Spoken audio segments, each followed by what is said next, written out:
Nerbioi Ibaizabal eskualdeko udalerriek Orbelak airez-aire deituriko gida didaktikoa aurkeztu dute. Eskualdeko euskal hiztunen ondarea jaso dute kultur ondarea berreskuratzeko lanean eta jasotako informazio zabaletik ateratako lehenengo zertzeladak biltzen ditu gaur Basaurin aurkeztutako gida didaktiko eta kantu bildumak. 0-6 urte bitarteko umeei eskainia dago. Material hau irakasleen eta gurasoen esku ipintea dala modu bat, zelan olgetak zeintzuk izan diren, zelako esaerak egon diren, zelan esaten diren hainbat gauzaren izenak, horren eta gero kantuak, ez da.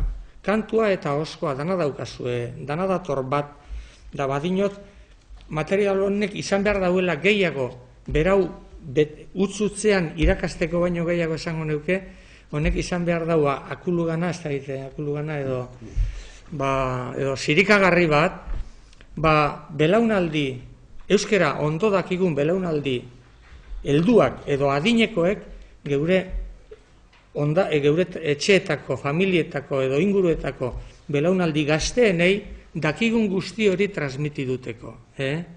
Lana eskualdeko 9 udalerrik eta Bizkaiko Foru Aldundiaren euskara sailak bultzatu dute eta Labairu ikastegiak egin du. Ikastetxeetan zein etxeetan erabiltzeko materiala proposatzen da bertan. Prestatutako materiala edatzeko ekimen ugari jarriko dituzten martxan eskualdeko familia eta ikastetxeei lana aurkezteko.